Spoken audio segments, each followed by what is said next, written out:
I guess we are still waiting on Charles, huh? Yes. Yes? Yeah, you have to wait for the revisor. You know, it would just help if everybody showed up on time now, wouldn't it? Yes. It's a habit that we have developed. Okay, just to cover down on what we'll be accomplishing today, we have a hearing for HB 2392, and then we'll hear SB 199. And then hopefully by then I'll be rescued by our fearless leader, and if we have time, we'll work on a bill. I wish I knew. Senate Bill 199. So if you can pull it up in the S drive and just get prepped up, we will wait for Revisor Reimer, and then we will get going.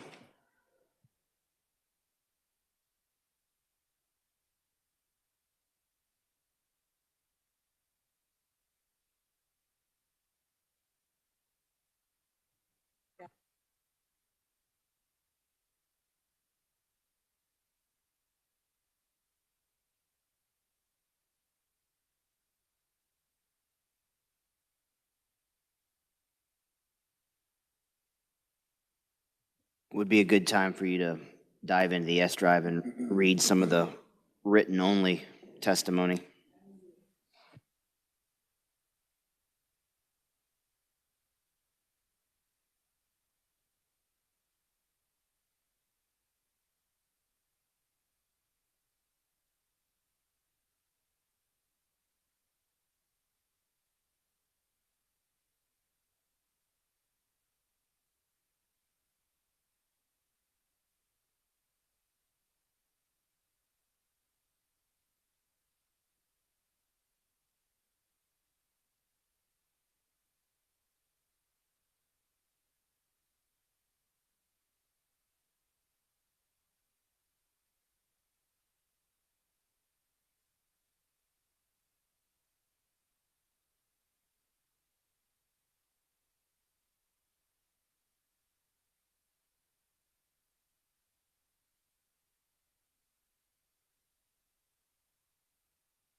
The myth, the legend. We have our attorney. Okay. For a brief on HB 2392, as soon as he gets settled in, Revisor Reimer. 2392. 2392. Nursing Workforce Development.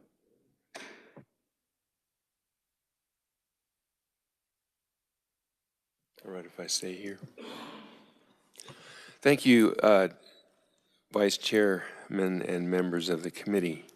So 2392, it concerns workforce development, specifically with respect to nursing, and it assists that by setting a maximum education level for instructors at nursing schools, that would set sort of a maximum level for purposes of state approval. And you can see that on page 1 of the bill, lines 34 and 35, the additional language that's added there, that the faculty possess a nursing or directly related medical degree awarded by a state or nationally accredited school of nursing or medical school approved by the board that is at least one level more advanced than the degree awarded by the program in which they're teaching. And additional or more advanced credentials shall not be required. And the same language is repeated in subsection C there on page 2 with respect to schools for practical nurses. So that is primarily what the bill does, and stand for questions. Do we have any questions for the revisor? Seeing none, we will move on to proponent testimony. I have up first is Carol Moreland, Kansas State Board of Nursing. Oh, I'm sorry, that's neutral. Kylie Childs, Leading Age of Kansas.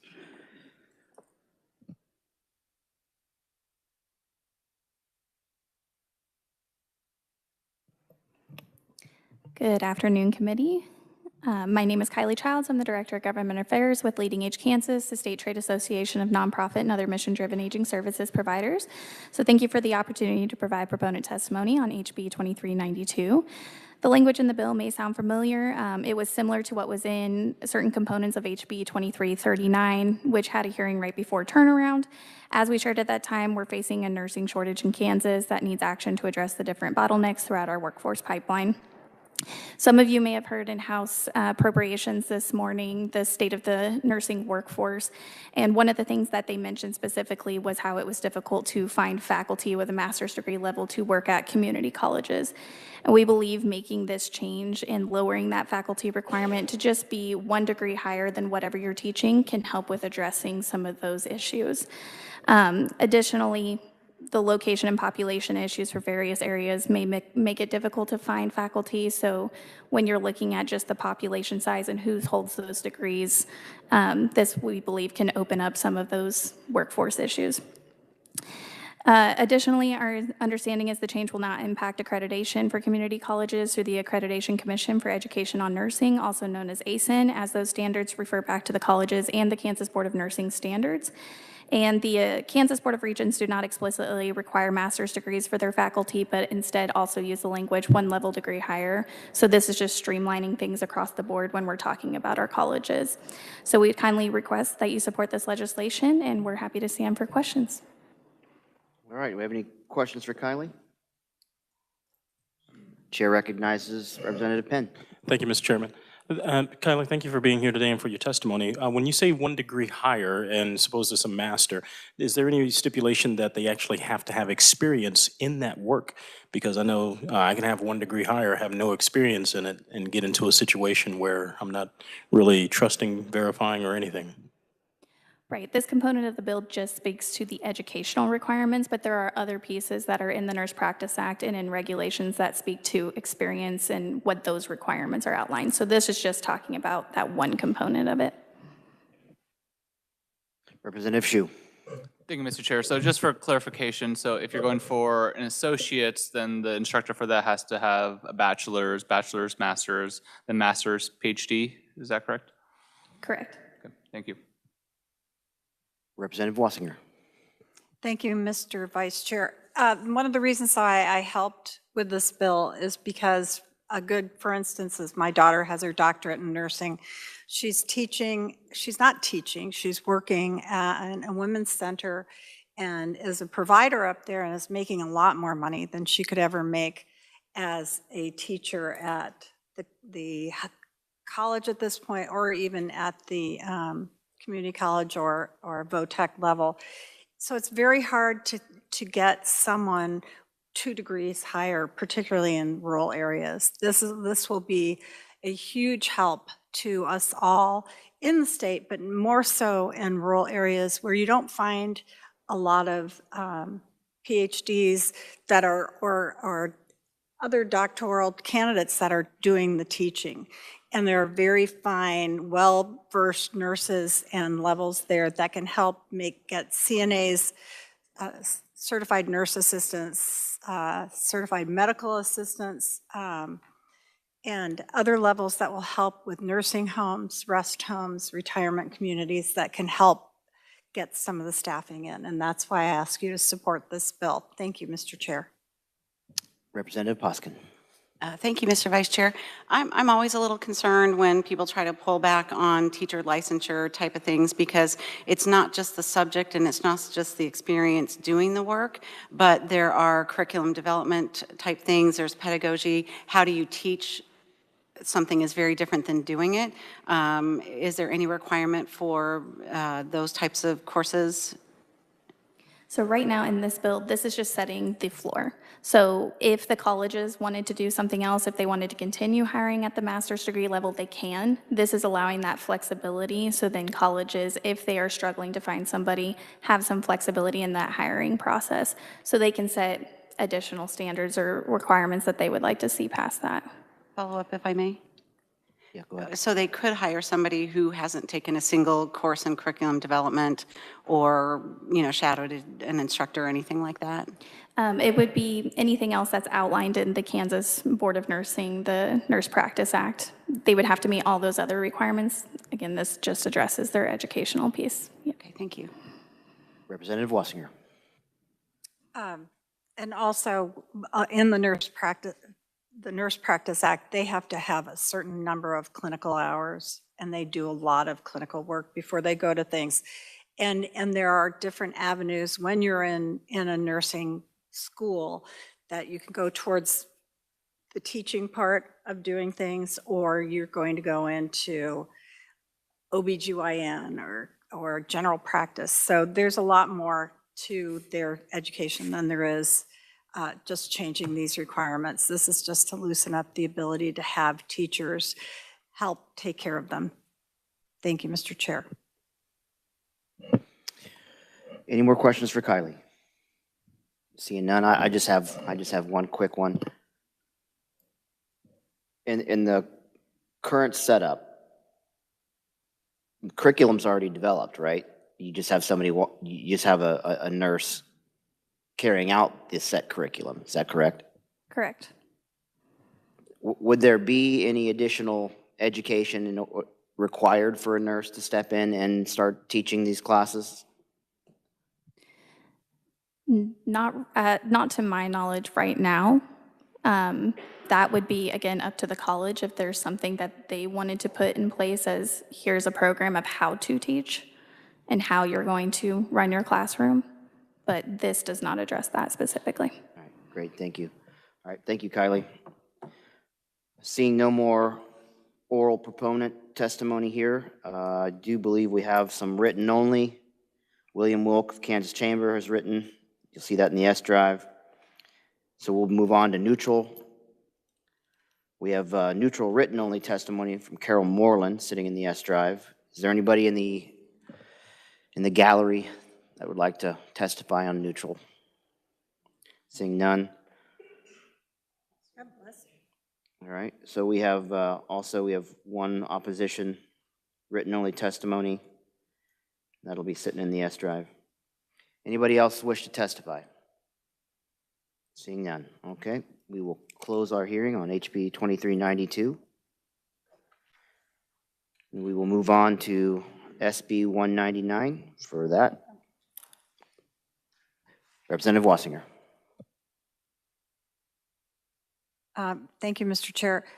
I would request that we vote on moving this forward today. There's not a lot of argument about it, and we've gone through this bill partially prior to this.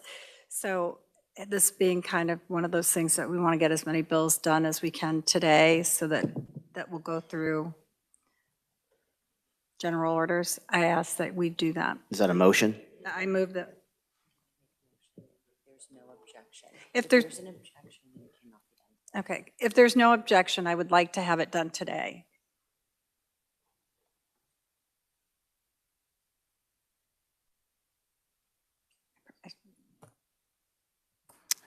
All right, so what we need to do in order to make this happen is the committee would need a 2/3 vote. So we have a motion. Do I have a second?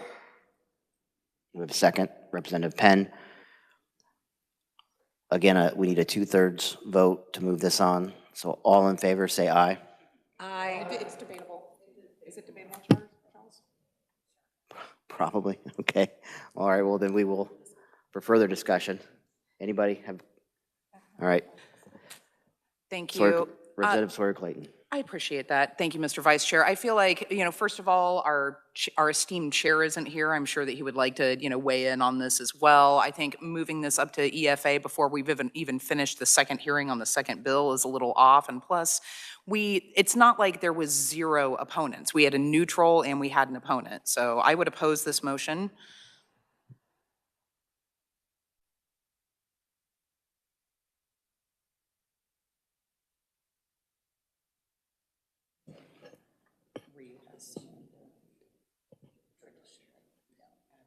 Any other comments? Representative Shu.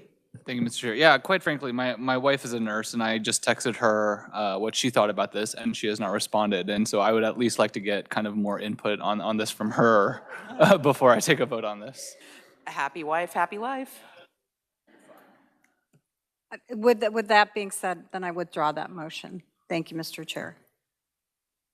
Okay, the motion is withdrawn. Guess that I'm going to need a thumbs up from the second. Thank you. All right, well, with that, we will put that back on the list, and we will move on to the hearing on Senate Bill 199. For SB 199, Reviser Reimer.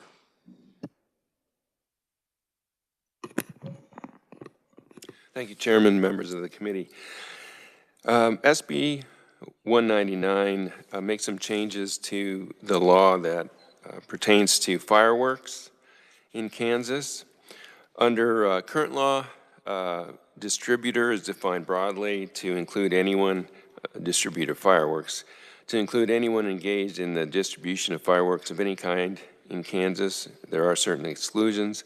Fireworks season is defined in the state fire marshal's regulations, and there are currently 5 license types: manufacturer, hobbyist, manufacturer, distributor, display fireworks operator, and proximate pyrotechnic operator. There's no requirement that seasonal retailers in current law that they be licensed or registered with the state fire marshal. So as introduced, Senate Bill 199 would replace the current definition of distributor with 3 specific categories: distributor of display fireworks, distributor of articles pyrotechnic, and unlimited distributor. It would also redefine fireworks season, expand it as June 20th through July 7, and it would add some new license types. It would also prohibit internet and mail sales of fireworks, require annual registration for seasonal and permanent retailers, and it requires a physical location for permanent retailers and also for seasonal retailers, and makes it unlawful to handle for professional use only fireworks without a license.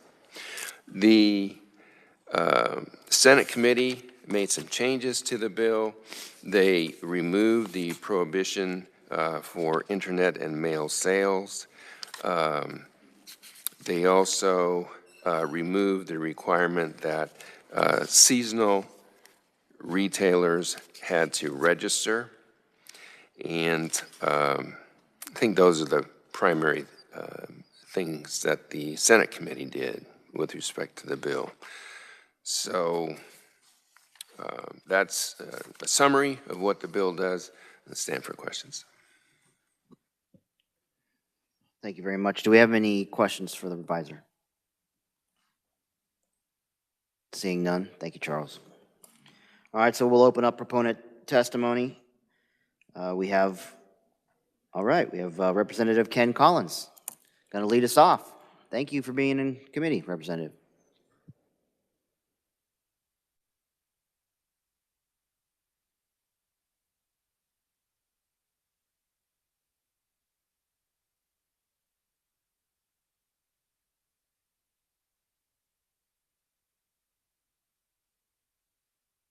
committee members. Oh, okay. Did y'all get that? Okay. I'm testifying today in support of Senate Bill 199, which creates provision for year-round fireworks sales and to extend the window for seasonal fireworks retailers. And some of you might know, I operate a seasonal fireworks business as Uncle Kenny's Fireworks. And contrary to what some opponents of previous legislation dealing with fireworks have assumed, I'm not going to get rich by this. I wish I was, but I'm not. So anyway, I am a very small operation, and I believe that allowing year-round sale of fireworks would open up opportunities for people to celebrate many occasions beyond Independence Day. Fireworks are used in observances like Diwali and people of that culture, and can also be used for gender reveal parties and New Year's celebrations, and just like a welcome home. You know, if someone's off in the military or in college or something, they come back, you know, a lot of times the family will have a big picnic and, you know, shoot off some fireworks. That'd be fun. And the provision of this bill that would replace the current seasonal regulatory window of June 27th to July 5th with a statutory June 20th to July 7th would be beneficial to small operators as myself, and that'd give us a little bit more time to sell, because it's real hard when I'm making my order in June I don't know how much I'm going to sell. You know, I don't want to get an overage and have too much stuff, and I don't want to be under stocked either. So it's just it gives you a little more time to sell my stuff. And usually, if it gets down towards the end and I have quite a bit left over, I'll do some sales. You know, 2 for 1, that kind of thing. And Senate Bill 199 would also put us as Kansas businesses in better line to compete with retailers, because I see fireworks stands and fireworks stores just like right across the border, Missouri, Oklahoma, and they have less stringent regulations and laws as far as when they can be sold. And in closing, I'd like to thank the committee for considering this bill, and I can stand for questions at the appropriate time. Thank you, Representative. We have questions for the representative. We start with Representative Sawyer Clayton, please. Thank you, Mr. Vice Chair.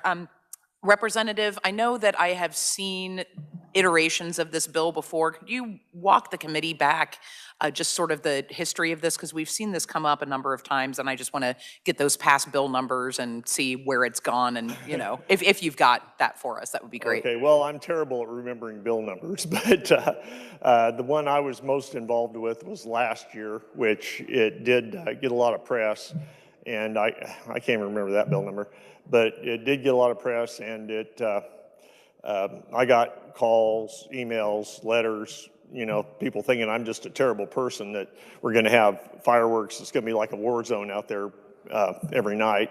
And I don't think that's going to happen. I mean, you know, people, I think for the most part, are pretty reasonable and responsible with their fireworks. And I might add, and nothing against, because I'm a gun owner myself, but, you know, that's a lot safer way to celebrate things than tannerite targets are, which I know some people do those for certain celebrations. But yeah, like I said, I can't really give you much information beyond last year. Representative Corbett. Thank you, Chair. I kind of agree with you, because, you know, if you're trying to be in business and you have to have all the insurance qualifications you have, it's hard to get that paid off unless you can be open longer. So I don't see anything wrong with this. I think if everybody does what they're supposed to do, I can't see what this will hurt you. Help pay some bills. Okay, any other questions for the representative? Representative Penn. Thank you, Mr. Chairman. Thank you, Ken, for being a representative, for being here today. I appreciate your testimony. And I have to come and visit your shop. I didn't know you were rolling like that.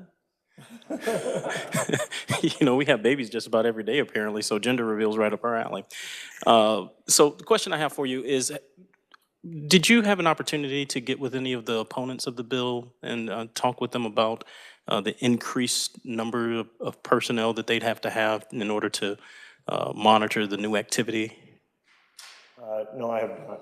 And if you haven't gotten with them, would you have any thoughts toward that or amendments to the bill, anything like that? Or is it kind of hard and fast the way that it is? Well, I can't speak for the other proponents, but I would be welcome to any good, responsible, amendment that would make this better. I mean, I think it's good now, but, there's always room for improvement. Okay. Thank you, Mr. Chairman. Any further questions? Representative Sawyer Clayton. Just a point of clarification, committee, I looked it up. It was House Bill 2373, and it passed out of this committee. So members who were here, I think that we supported it. And for reasons I can't understand, just never came up above the line. Well, and I have asked or made it known that I would like to see it above the line, but it, for some reason, has never happened in the House. Okay. Any further questions? Seeing none. Thank you, Representative. All right, thank you. Up next, I've got Nathan Straughter, and I apologize if I did not say your name correctly. Nathan. Looks like he's written. That concludes proponent. Moving on to neutral.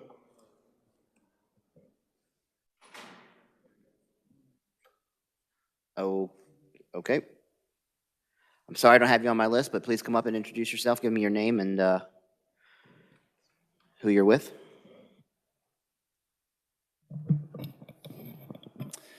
Hi, my name is Eric Clausen with Jake's Fireworks. Apologize for not being on the list. I thought we were, but so Jake's Fireworks is a Kansas homegrown company. We're headquartered in Pittsburgh, Kansas. Family owned. It's been in business about 75 years. So Jake's is primarily involved in retail consumer fireworks, do some wholesaling as well. Got locations all across the state, both permanent and seasonal sales locations.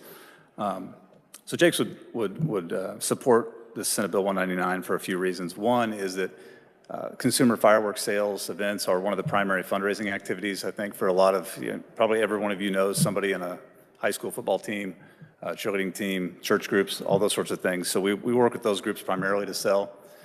It's a big fundraising activity opportunity for them. So I think widening that sales window is going to help them, raise the additional funds that they need. Expanding the window, I think, also is going to bring, as Representative Collins mentioned, bring some activity back from across every state around Kansas. So Nebraska, Missouri, Oklahoma, Colorado, I think all of them have a wider sales window. So anybody in those border towns is driving across the state line to buy fireworks any time of year they want to shoot them off. Then I would offer that, in the fireworks business, you've really got one shot to make your season around 4th of July. So as we know in Kansas, you get drought, you get weather event, puts a damper on the weekend and people can't buy.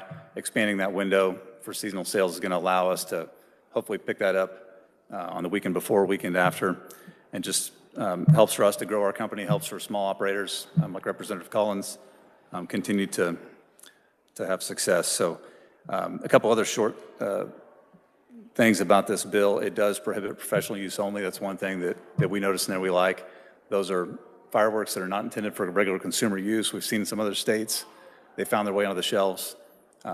So hopefully that doesn't happen in Kansas. We want to support that to keep that from happening. And the last I'd point out that for anybody concerned about expanding the season, things like that, it does leave the local jurisdictions with the ability to limit when fireworks can be shot off. So hopefully a lot of people will be friendly to that. They'll allow the people to shoot them off year-round and we can sell more fireworks. But I think if a small town wants to keep it quiet, they don't want to expand, they don't have to do that. So for those reasons, we'd ask your support for it and can answer any questions. Great. You said your name was Eric, correct? Eric Clausen. Yeah, I apologize for not having you on that list. We get a slew of names all coming in, and sometimes we miss them. I apologize for that. Any questions for Eric? Representative King. Thank you, Mr. Chair. Thank you, Eric. About how many employees does Jake's employ? In Kansas, Jake's probably has 120. So full-time year-round. And how many permanent locations would you have around the state? Boy, I couldn't tell. I'm not in the sales department, but I think Okay. probably 20 or 30. Okay. Yeah. All right. So thank you, Mr. Chair. Just wanting everyone to understand the size and the scope of Jake's Fireworks. Thank you. Any further questions? Representative Penn. Thank you, Mr. Chairman. Thank you for your testimony today, sir. I guess going back to Representative Chairman's end too.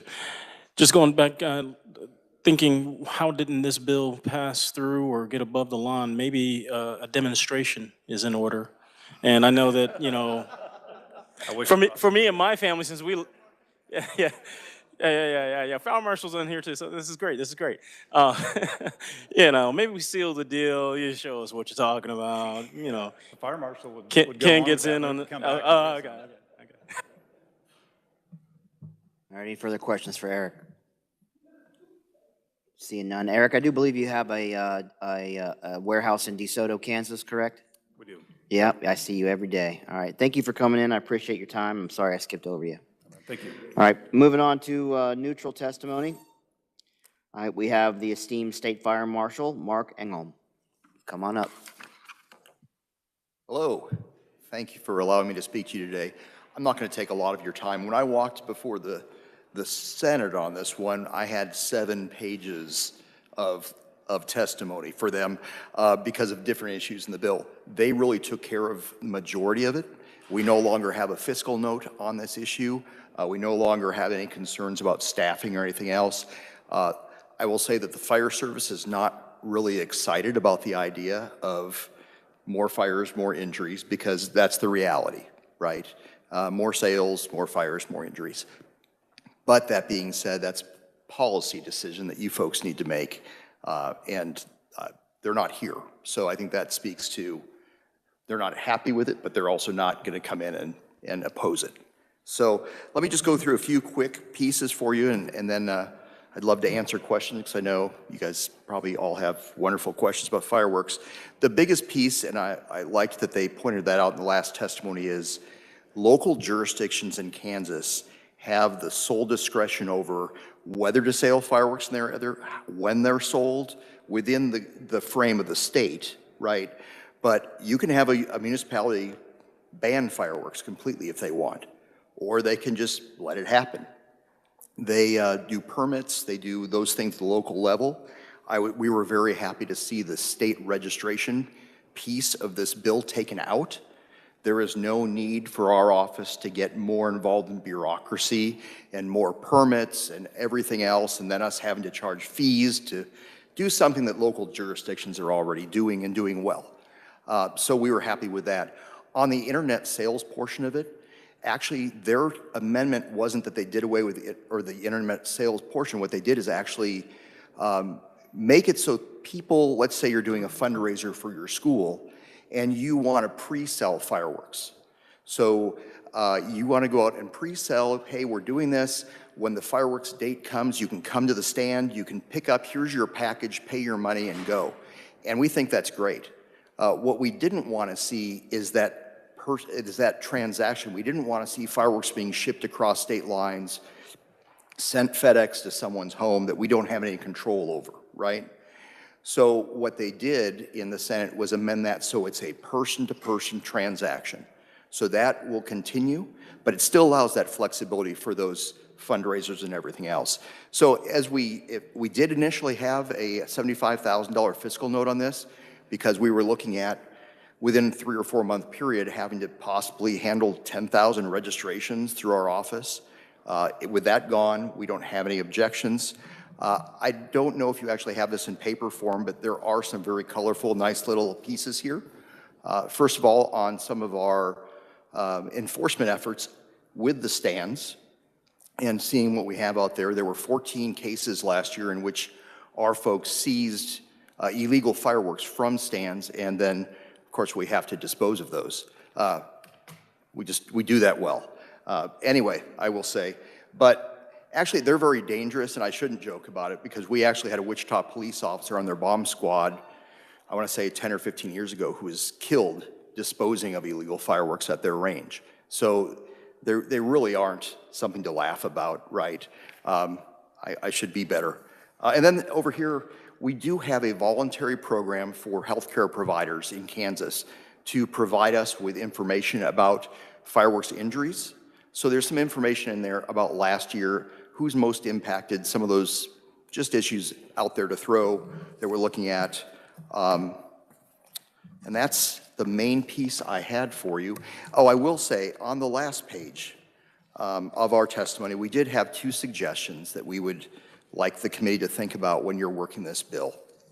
And the first of those is, as we transition to having if this goes to a year-round sales type thing, what we don't want to see is we don't want to see the Walmart of fireworks, where we have tons of fireworks laying out, right, because of the issues in safety. So the national standard on that is that they're not to have any more than 125 pounds of the actual powder, explosive, whatever you want to call it, on hand at any one time. And anything beyond that, they need to store. So they can have 125 pounds of the actual powder inside, not the packaging, all that, but actually ready for sale. So we had asked that that actually be placed, not only is it in the rules and regs, but we asked that that back that up so it's very clear that that's in the statute on that. And the other part that we had there was current practices. We don't license convicted felons for this under federal law, and we just simply asked if we could put that in there, that'd be great. Otherwise, that's just rules and regs type stuff. So if there are any questions, and if it's appropriate, I'm happy to answer them. Thank you, sir. Any questions for the fire marshal? Oh, we got Representative Osman. Thank you very much, Mr. Chair, or Mr. Vice Chair, and thank you very much for your testimony. Can you help me to better picture what 125 pounds looks like? So I'm going to mess this. I can get you later. Let me, because I don't like to talk in generalities. If I don't know it, I want to get you the right stuff, because we're talking about the amount in those individual fireworks in grams or portions, right? Just very, very small amounts. So to actually go and say, here's what that looks like. I mean, you're maybe talking a shipping container full of fireworks or more, right? Or several truckloads before you hit that 125 pounds of actual powder. Okay. All right. Thank you. All right. I do have one quick question. You mentioned limitations on storage. I'm assuming you have established storage regulations already on the books. Yes.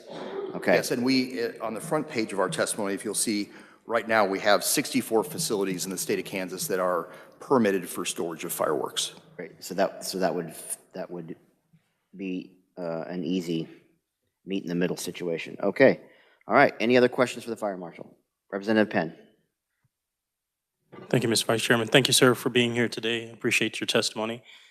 Where you have your page 3, line 40K, storage means safekeeping, in that section that you're talking about the storage. The material that you're referring to for the storage, is there certain types of storage units, facilities, specs for that? And the other part of that is the material that you're talking about storing. That is, it says pyrotechnic composition, 125 pounds or less. Does that pertain to firearms or ammunition or anything?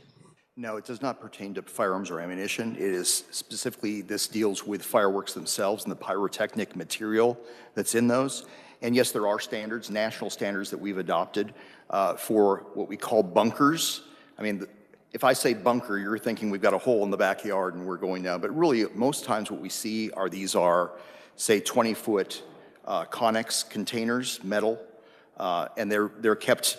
You probably drive by places that are right now storage locations for fireworks, and it may be semi-trailers that are just parked a certain distance apart, and there'll be 10 of them right in a yard. So the Kansas Law Enforcement Training Center down in Yoder used to have all kinds of it out there because there was a company that kept it, and there were, I don't know how many trucks. We always thought it'd be cool to see it go off, but you know. Okay.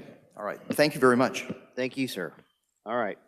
That wraps up our neutral testimony, and looks like the rest of our testimony is in written form. You can find that in the S drive. We've got a couple that you should probably thumb through. So that wraps up SB 199, unless we have anything additional. Do we? Are they online? Written only. Written only. Do we have any? Do we have any opponents in the gallery that would like to speak? All right. Thank you. Come up to the podium and just let us know your name and.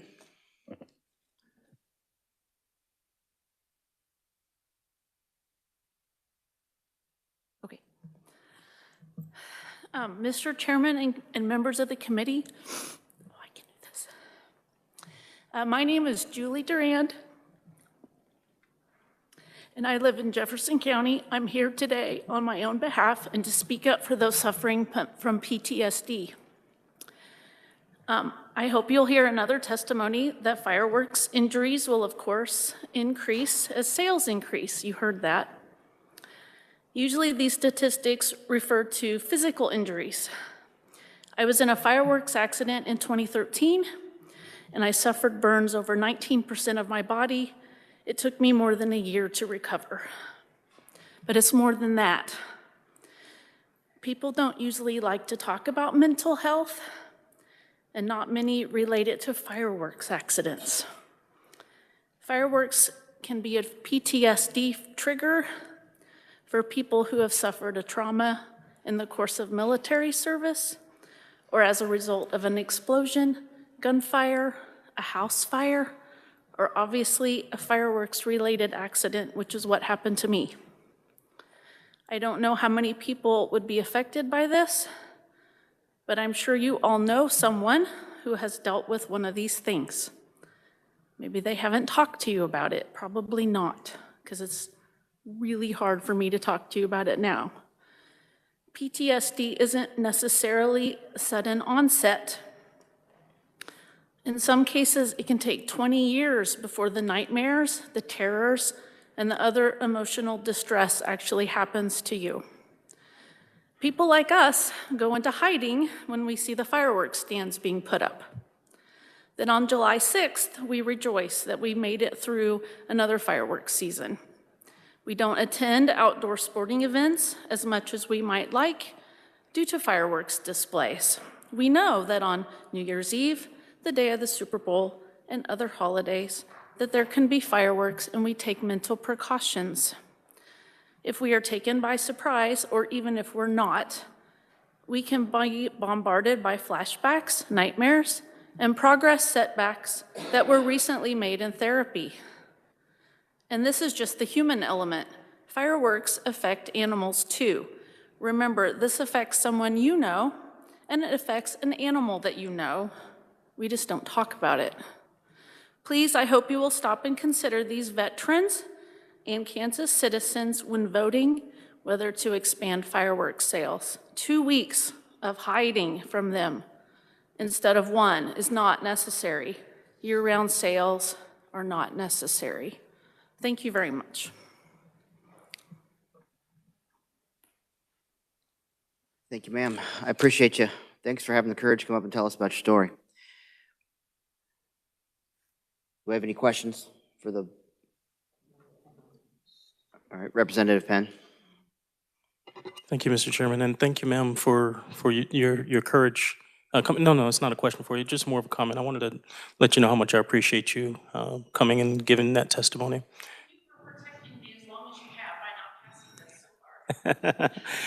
Absolutely. And I love the piece, Mr. Chairman, that she brought in about the veterans as a vet, and many of us on the committee and stuff as well. I'm hesitant when folks invoke veteran status wholesale, and I don't know if there's an opportunity for some of the other folks to speak on the veterans piece as well, any dealings that they have with the veterans community when it comes to fireworks sales as well, if you'd like to entertain that. Representative Sawyer Clayton. Thank you. And Representative Penn, thank you for your comments. I did just remark quietly to the chair, I have two nephews that served active duty in Iraq and Afghanistan, and they both talk about, they're both from Southeast Kansas, and they also leave town. But, you know, obviously the experience isn't universal, but at least based on my anecdotal familial evidence, it tracks. All right, thank you. Anything further from the committee? All right, so for real this time, we're going to close SB 199's hearing and going to pass the gavel back over to the boss. Thank you, Dell, for helping me put this together today, and appreciate your time, committee. Thank you. Thank you, Mr. Chairman.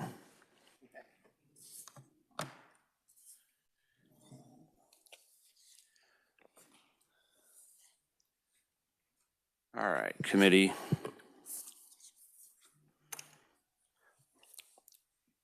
We are going to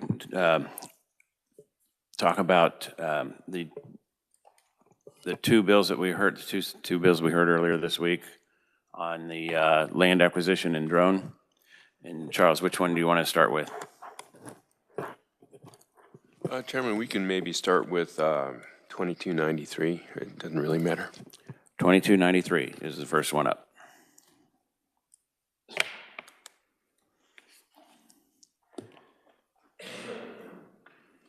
We'll get a brief description of what the bill does. The committee may recall 2293 pertains to drones and drone technology. It prohibits the acquisition of critical components of drone technology from countries of concern as defined in the bill. And it relates also to state contracts and prohibits state agencies from procuring final or finished goods or services from a foreign principal as defined in the bill. All right, committee, any questions on what the committee or what the bill does? All right, seeing none, I'll open the bill for discussion. And I guess before I do that, I'll just kind of explain what my overall intent is here for the day. We're going to work both of these bills separately and unify the definitions and changes.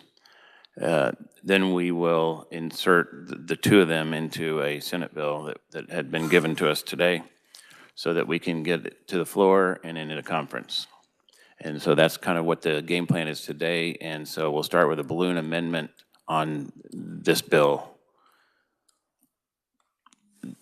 Charles, if you could pass that out.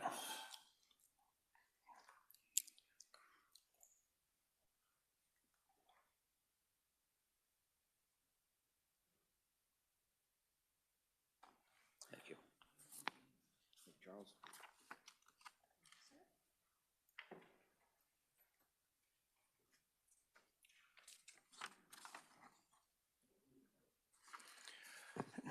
Okay, well, so the first thing this balloon amendment does is it removes all of Section 2. Representative Osmond had suggested that might be too much, and that he does have an amendment of his own that simply that makes it applicable only to drones. But in looking at the statute, if you just end up limiting it only to drones, you don't need any of the rest of the words, and so.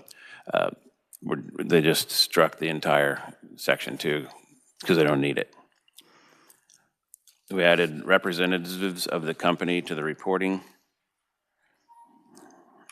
And we took out state agency at the end because of the, we don't need the state agency because we removed Section 2. And Charles, if you want to correct me if I'm wrong on any of that. I think that describes it well. Okay, any discussion on the amendment? Representative Osmond. Thank you, Mr. Chair. Yeah, I shared an amendment with you that just narrowly tailored final and finished goods and moved it to drones, because I just think that we only needed that narrowing language of it. However, I don't have a problem personally with just removing all of Section 2 if that's the route that the chair and the committee want to go with. So, I mean, I'm fine with it. Either way, we appreciate your input, and it was a good catch. Revisor Reimer? I do have a question for the chair and the committee.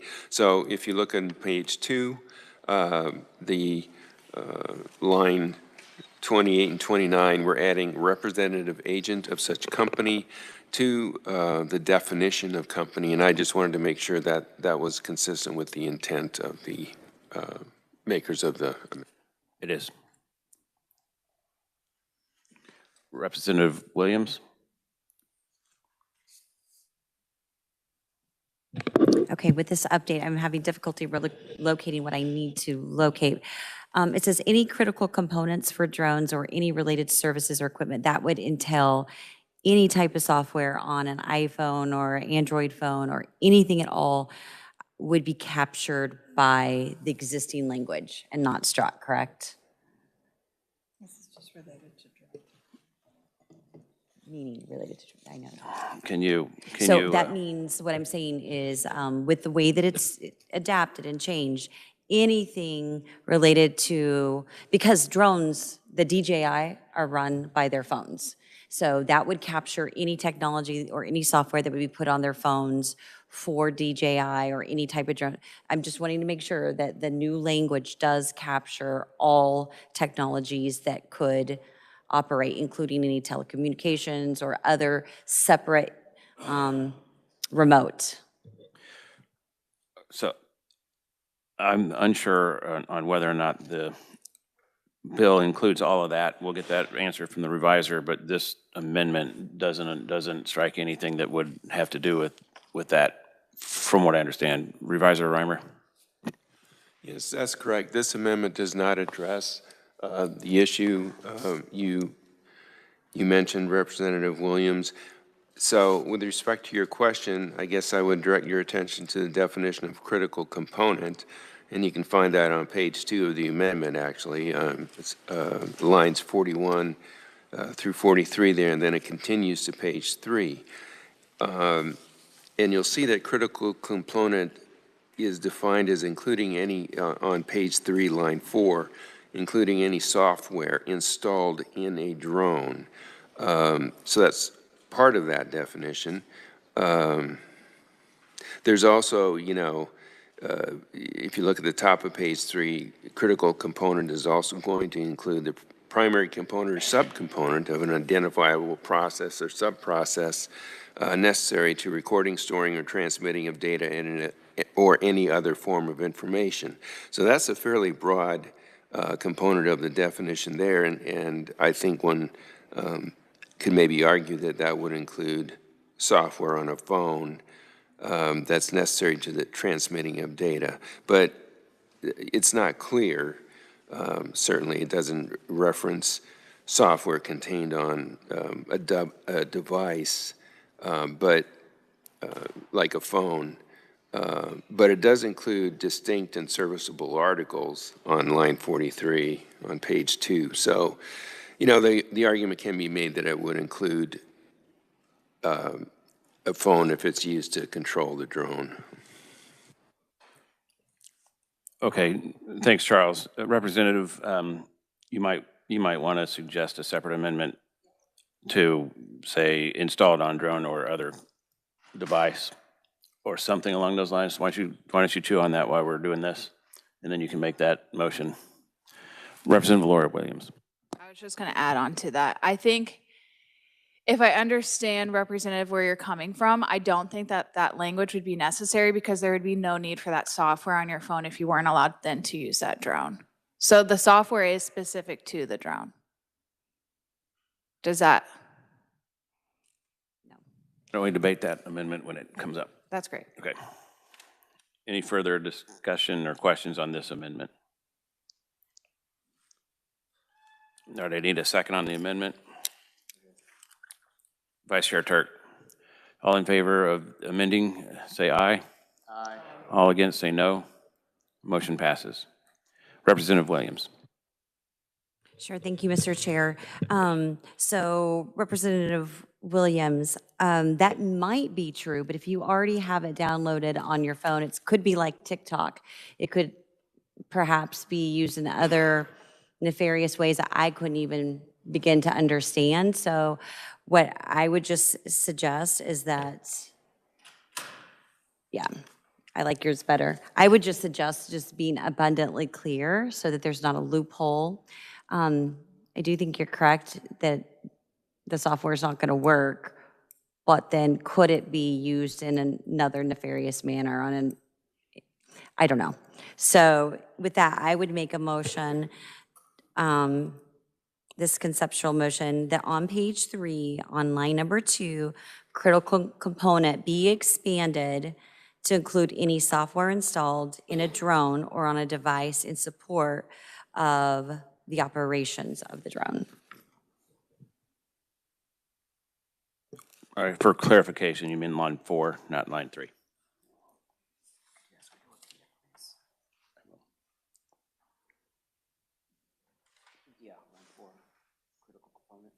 Okay. All Right, I was just saying page 3. Mine says line 2, but Oh, you're. line 4. It's line 4, number 2. Yeah. Okay. Critical component. All right, so I want you to repeat the motion so everybody understands it, and I want to make sure that Charles understands it before we move on. Okay, just to be abundantly clear, and hopefully it would be just an unnecessary addition, but just to be on the safe side, critical component would include any software installed in a drone or on a device in support of the operations of the drone. And if someone had that on their phone, hopefully they would just delete it. And hopefully there wouldn't be anything crawling around on their phone. Charles, do you understand the intent? Yes, and with all these amendments, I would ask for, just some discretion for our office to make any technical changes necessary. But yes, I understand the amendment, and I have noted it here, so. Seconded by Representative Kessler. Oh, Representative Kessler. I'll second it. Seconded by Vice Chair Turk. Discussion, Representative Kessler. Thank you, Mr. Chair. How would this, I kind of like where you're going with this, but how would this go? It seems like I remember in testimony they were talking about one of the real dangers here, or at least somebody was mentioning it, maybe it was in a private conversation, but one of the real dangers here is not just the components to control it, but when these agencies download this information into their computer system, into their operating system at work or at the facility, that's where the real problem is that this, when they download the correct, whatever they need to download to operate what the drone is sending them into their mainframe, into the department. So is there anything to maybe help with that? I don't know. Or how's that work with that? Representative Williams. Yeah, thank you.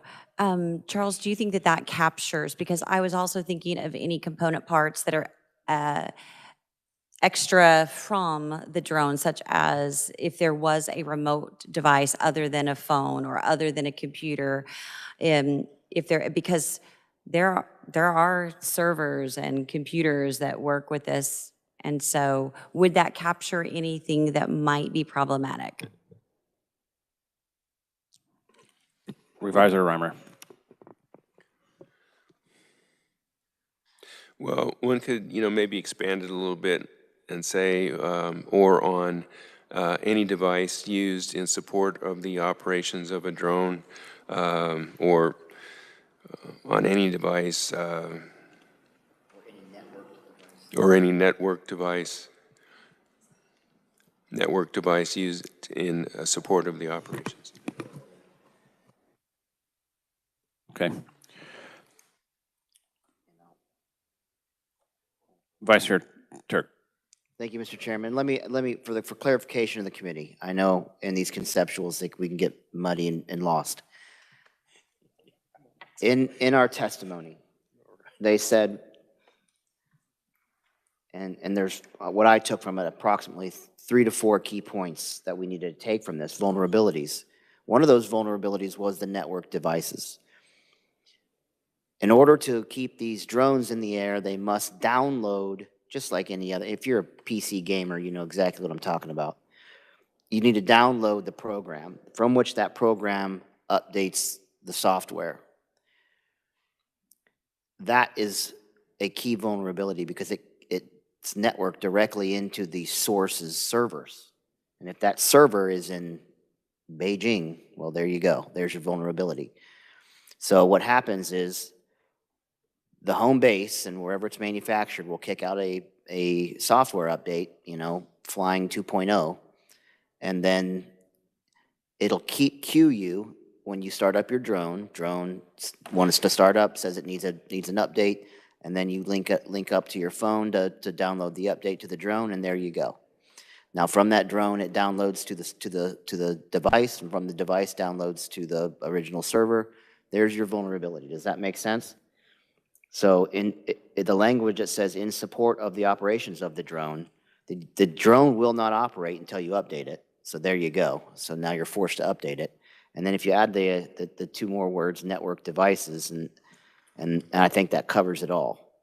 And I don't think it doesn't impact any other part of the bill negatively. I think that's very thorough and precise, and I like the language. Okay, and we've given the reviser room for some wiggle room on it. Representative Laura Williams. What, I know it, the wording says software, but would this include files then on a computer that came down then from a DJI drone? So that would be a drone video.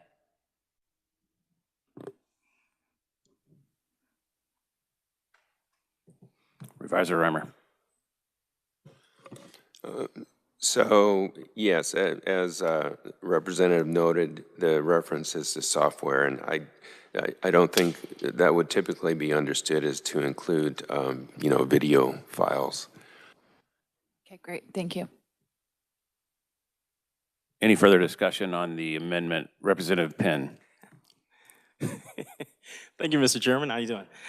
So I like the discussion, and without getting too nerdy or exhaustive with it, there's a difference between the layers that you have, software and hardware, which is something that we're talking about, be it the DJI drone or the technology that you would use to make it network capable and compatible. And then in between that, you have something called firmware, which is like low-level type of coding that allows that interface and that interoperability to happen. So I sent something over, checking it out, something along the lines of any software, firmware, hardware, or network-capable device that takes into account your phones, your iPads, anything that you would use to download that said software or firmware that is compatible with support of that drone tech from countries of concern. And I think that allows for you to look at files, video, all that. And it kind of encapsulates it all. Thank you, Mr. Chairman. Okay, so we've got the intent wrapped up.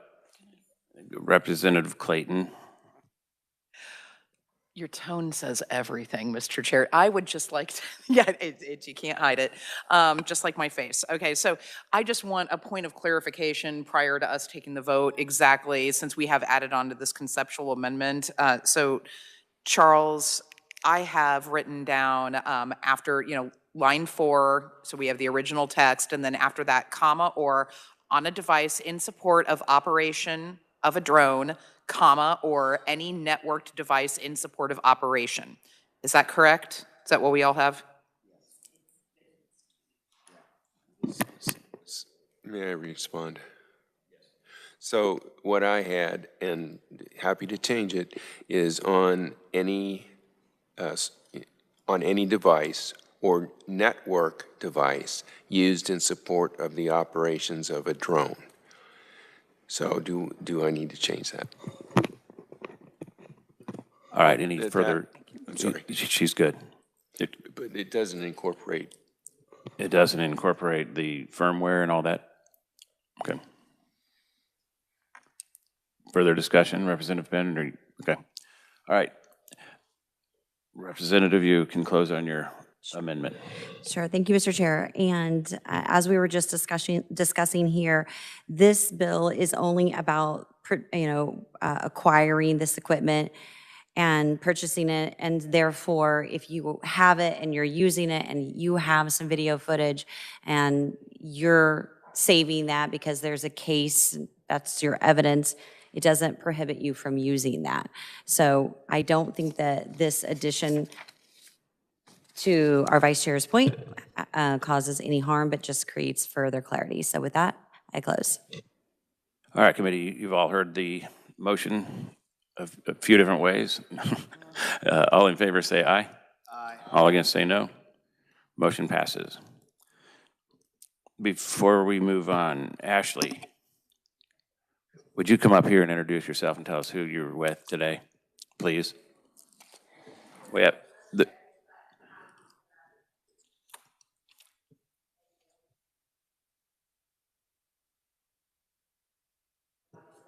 is the microphone on? I think it's on now. Ashley Sherrard, CEO with Lenexa Chamber of Commerce, and I am happy to introduce our Leadership Lenexa class.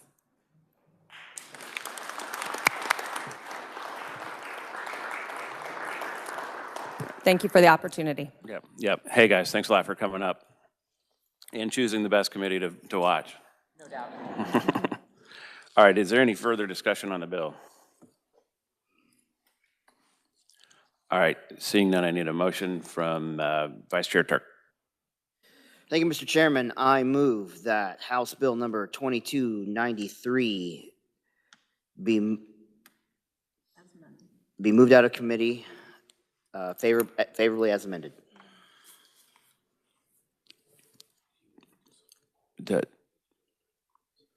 Okay, I stand corrected. I withdraw. Withdraw that, yeah. And there's no second, so, all right, since the intent is to combine these two bills, we're not gonna pass one out without the other one attached to it. Okay. So we'll move on to the next bill, Reviser Reimer.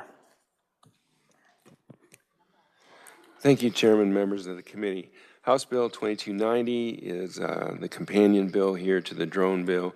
It pertains to real property and prohibits foreign principals from countries of concern. And again, those terms are defined in the bill from acquiring any interest in certain real property in the state that are within a certain distance from military installations.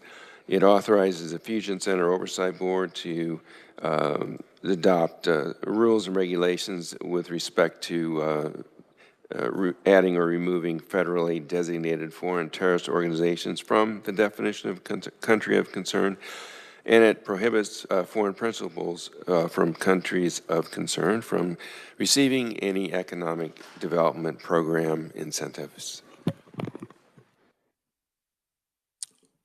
Questions, Representative Clayton? Actually, never mind. I'll save it for when we put it in the Senate bill. Yeah. Thank you. Any questions on what the bill does? All right, seeing none. Discussion on the bill, and I do have a similar amendment, if you could hand that out, Charles. So one of the things this amendment does is add,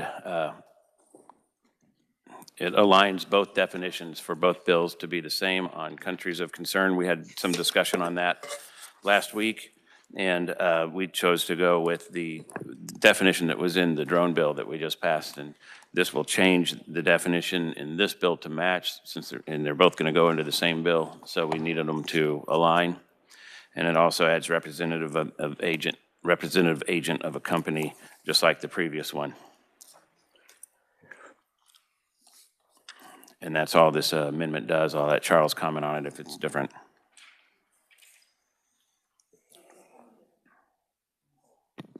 I believe that covers it, Chairman.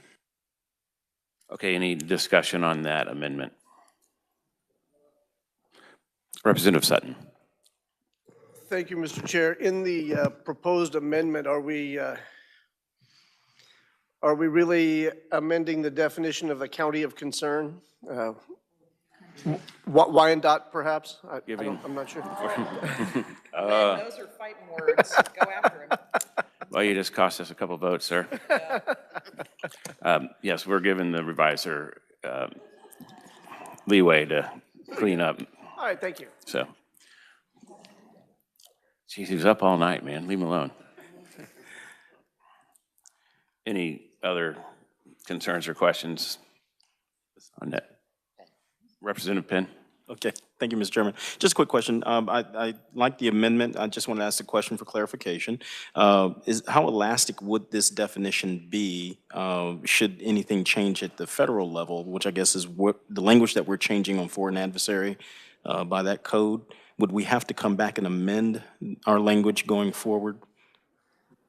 Okay, so all we're doing is unifying the two definitions. This one is moving to what the drone was, because that was the more favorable definition that we spoke about, and it leaves the listing up to the Fusion Center to make changes. Thank you, And sir. the advisory council. Okay, I support it. Thank you. Any further discussion on the amendment? All right, seeing none, with the motion to amend, I need a second. Vice Chair Turk, all in favor say aye. Aye. All against say no. Motion passes. Any further discussion on the bill? Representative Shu. Thank you, Mr. Chair. I have an amendment.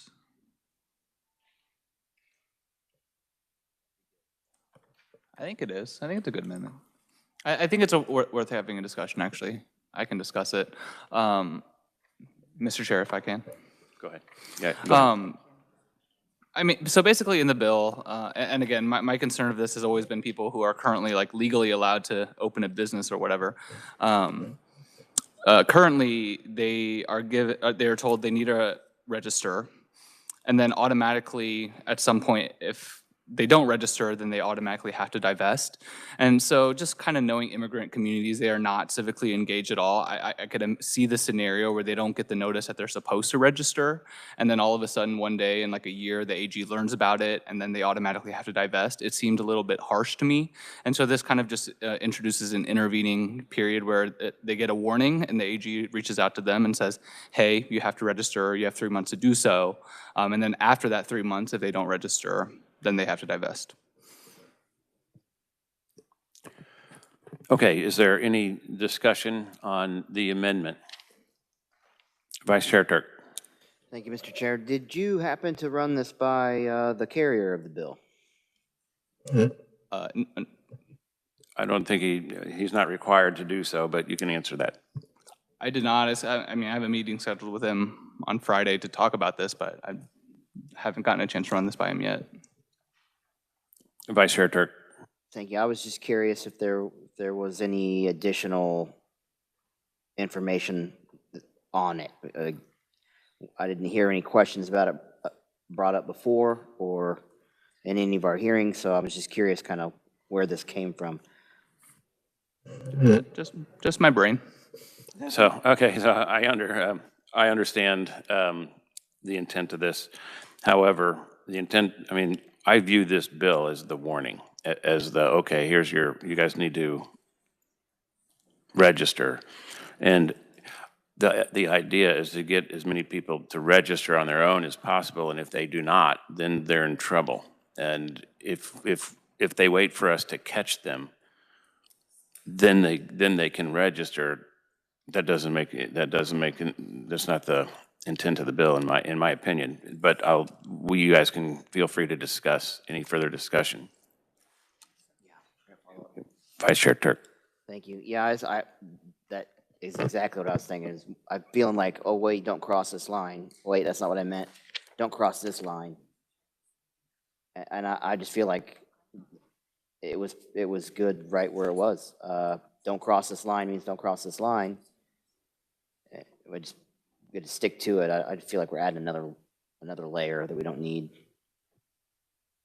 Any further discussion? We'll get a second before we pass it. We're just discussing. Representative Williams. Thank you, Mr. Chair. And I was trying to ask the title expert next to me, but we didn't come up with a clean answer. So the amendment brings a question to my mind, and that is in the entirety of new section number 3, how does said person what this state law is when they are purchasing a piece of a property? How do they know who is at that first line? How does the Attorney General know? I mean, where does this information get disclosed and how? So I can maybe understand the use of the amendment. Charles, you, outside of title companies, Representative Wassinger. A title company will research who owns the property. If it's Tarwater LLC, we pull that up on the Secretary of State's website, it might, in one instance, it might say it's owned by Mr. and Mrs.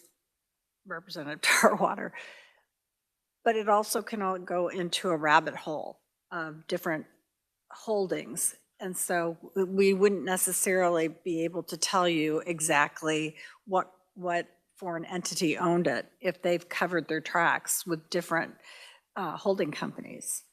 And so I would think you'd have to go through the AG or the Secretary of State to find out if anything deeper than that.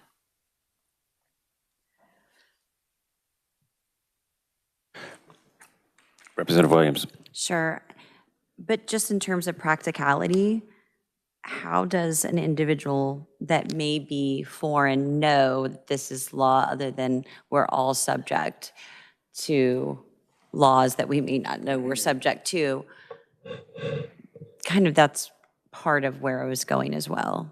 How do they know? What part of this alerts the public of this law, or where does that fall legally when you're purchasing property? Is there a place to disclose it? Does there need to be a place that disclose it when you're, transferring a title? Representative Wassinger.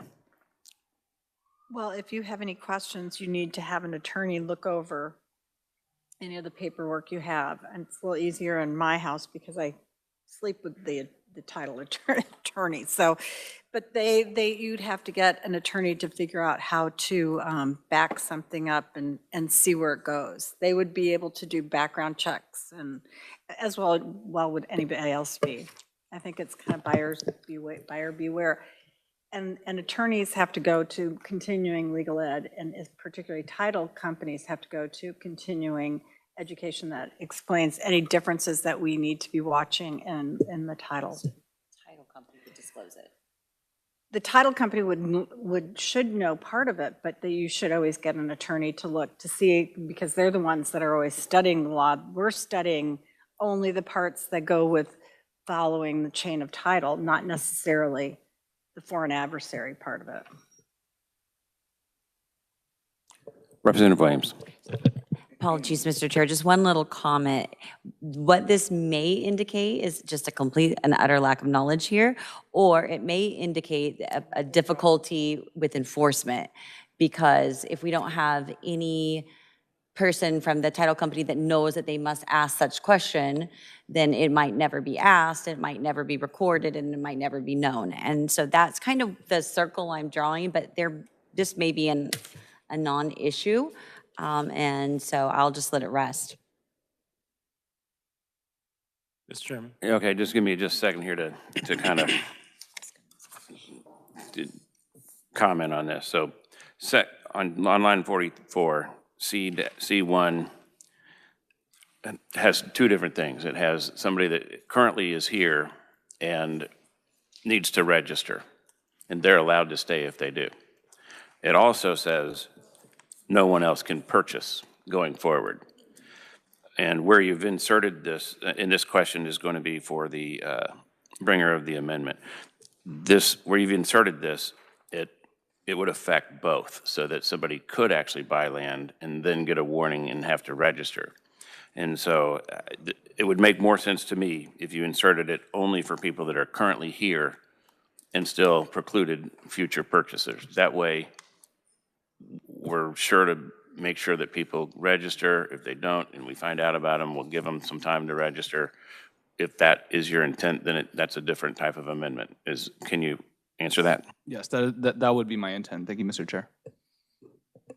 And so if we can adjust the amendment to do that, I would be fine with that.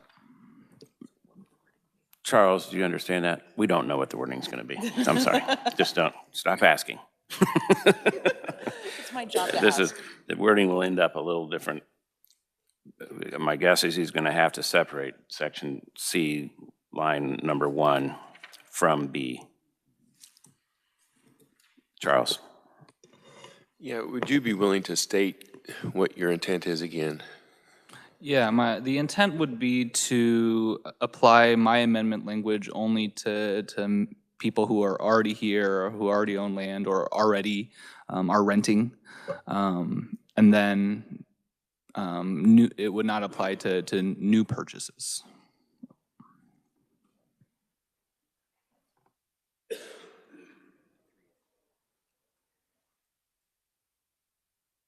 I'm sorry, what did you say?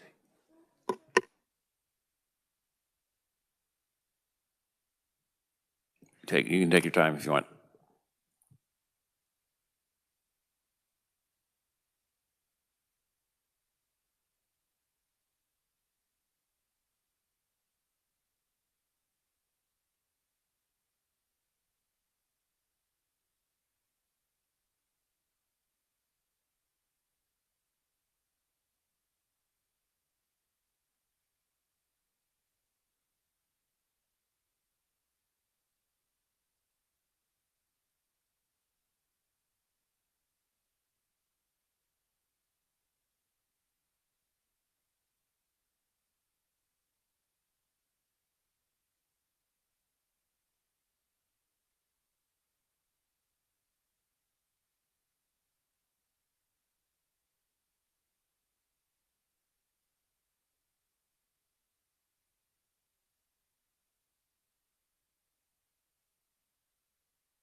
Advisor Reimer. So what Eddie and I have come up here with would be to insert the language right after the reference to subsection B on line 35, which, of course, if you look at subsection B, we were thinking that involves the foreign principles that you're interested in, that you're trying to target with the warning. So it would read, any foreign principal that fails to file the registration as required under subsection B shall be issued a warning and be provided a 3-month timeline to remediate, if you still like that language. And then after such period, such foreign principal shall divest. And then we would have to separate out, we would have to separate out then the second part there, a foreign principal that directly or indirectly acquires any interest in real property as described in subsection A shall divest such interest. So, so we'd have to, separate out those provisions a little bit, but that's basically where we were headed. Is that consistent with your Representative Hsu? Yeah, as long as everybody understands the intent of what I'm trying to do, I think that works for the language, and then give you credence to make it work. All right, thank you, sir, for working with us on that. So I think the amendment makes a lot more sense now. And Representative Poskin. Thank you, Mr. Chair. And just to expand on Representative Williams' question, the bill also refers to leases, and I'm concerned that there's not a notification for the folks that Representative Hsu is trying to protect here. Does that mean that every lease now needs to include that language? But that's not part of this bill. So I'm just following up and expanding that it included lease, not just titles, for consideration of the committee. Thanks. I would think that this amendment would allow those people to get a warning as well. Is that correct, Revisor Reimer? No, I believe the definition of real estate, or any interest in any real property, rather, would include leases. And that's, you find that language in subsection B. Okay. And also C. Thank you. Thank you very much, Revisor Reimer. Any further questions or on the amendment or comments on the amendment? Representative Penn.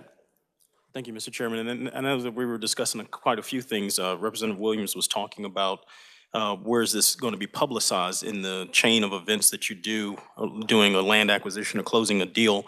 I would make a recommendation that you publish this, if you will, somewhere with the Department of Treasury or Department of Revenue, so those that are closing those deals actually scrub up against and refer to this list where it is published before if they have a hand in any land deals that are closing.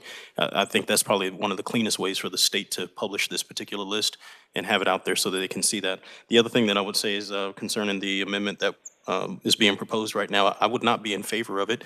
I don't think that it flows in alignment with the intent of the bill. I seem to remember a time that we had,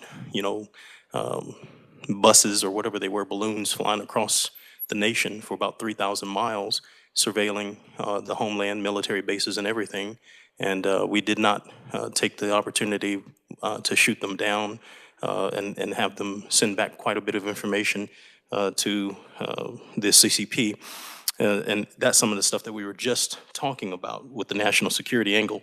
So with this proposed amendment, it sounds like that we're doing in contravention of the intent of this particular piece of legislation is to have a 3-month reprieve by which people can still surveil, push out information. I think that it would be more appropriate if someone didn't know that this is being published with the correct authority and that they need to scrub up against that if they are doing a new land acquisition or starting up a new business.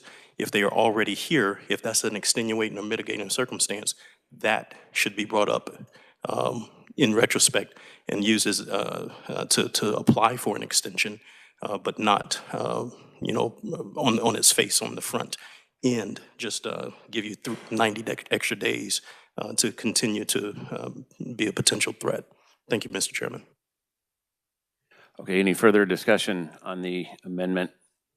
We do need a second for the amendment. Ranking Member Clayton.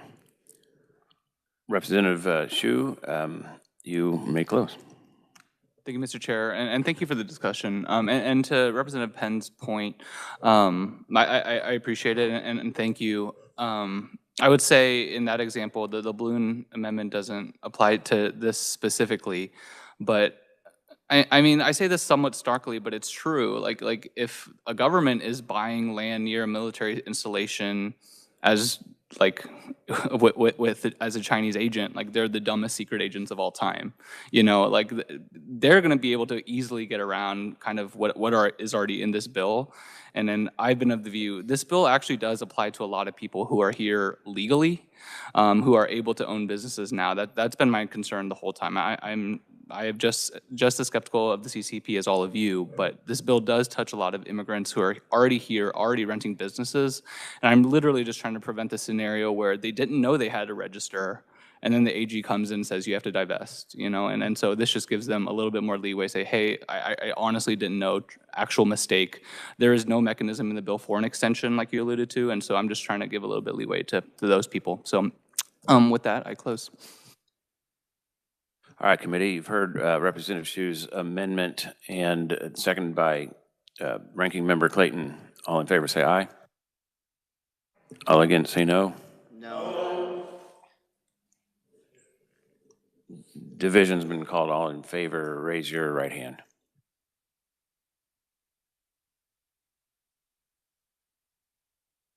All against. Okay, motion fails.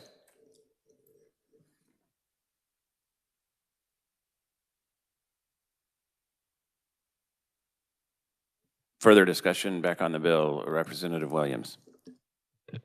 Thank you, Mr. Chair. And I think that the former motion had some, a great thought in it. And so I think there was just a lot of confusion wrapped in that. And so that may be something that you could pursue with the majority leader. But I do have a question on, and this is just a general question, and maybe this is for Charles, and it's new section 3 on page 4, 18 through 22.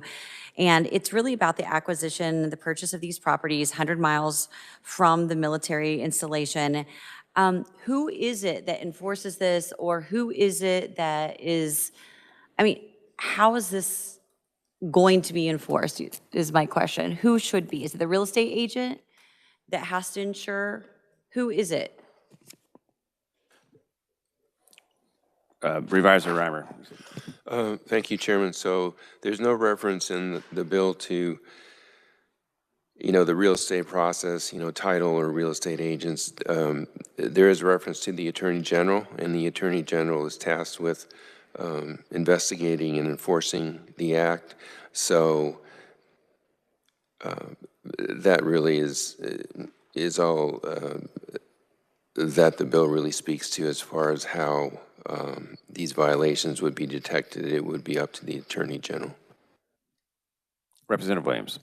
The only thing I would add to that, I was just thinking in my mind about that, what that fiscal impact might be if the Attorney General annually has to assume perimeters around these areas, and if there has been any transaction between a title or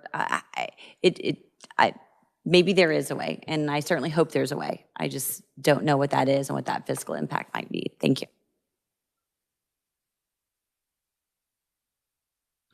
All right, any further discussion on the bill? Representative Laura Williams. Just for clarity, Charles, when reading this bill, does the prohibition of purchasing new land or taking advantage of the economic incentives apply to businesses who have gone through the CFIUS process and have been approved? Revisor Reimer. So, thank you, Chairman. So the language on page 5, lines 22 through 24, is really pretty straightforward. No foreign principal shall receive any direct benefit related to any economic development program. So there does not appear there any language of any exception. So it's just one would refer back to the definition of foreign principal, and you can find that on page 3 of the bill, starting at line 4. So, if an entity meets that definition, then they would not be able to receive any incentives from an economic development program. Representative Laura Williams.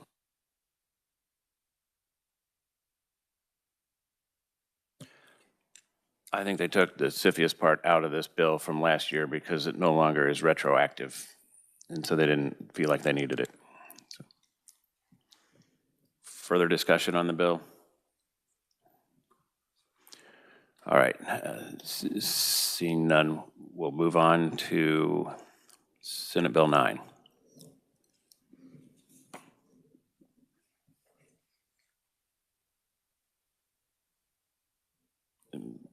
Stand by.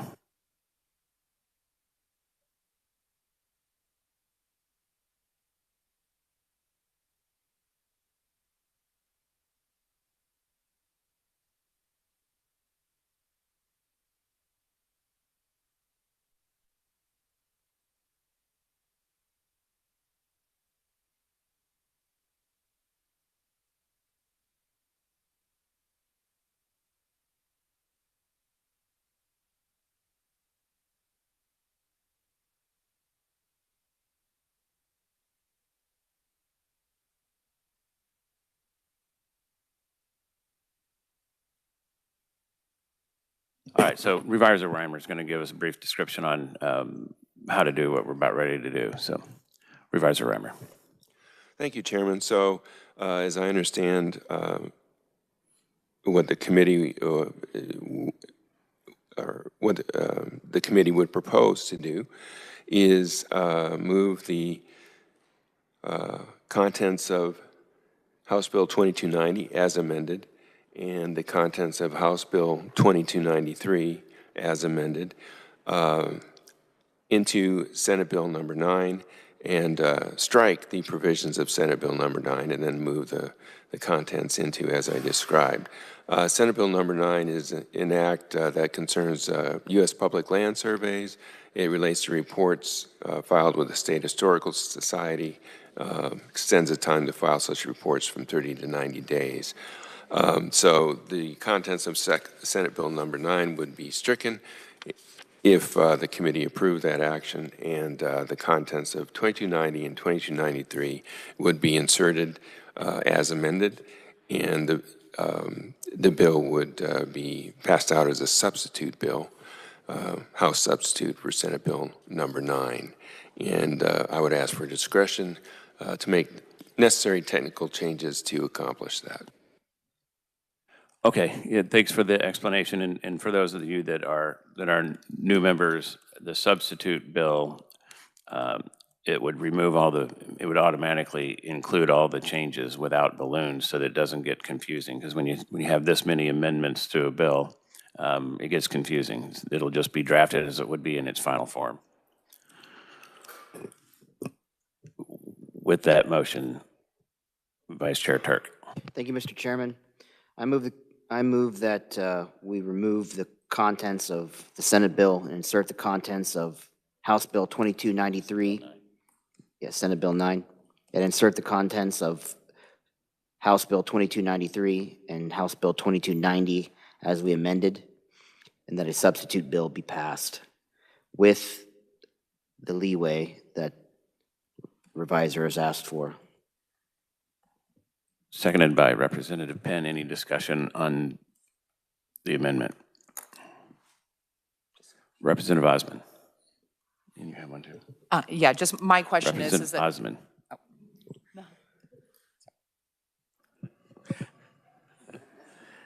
Thank you, Mr. Chair.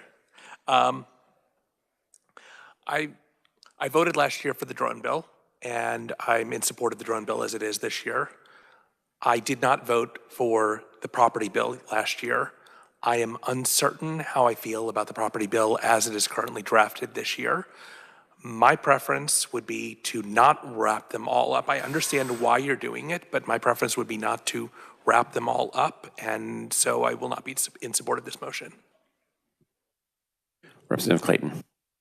Thank you, Mr. Chair. I would just be asking for point of clarification if this motion that Vice Chair Turk made passed, the new bill would be House sub for SB 9. Am I correct?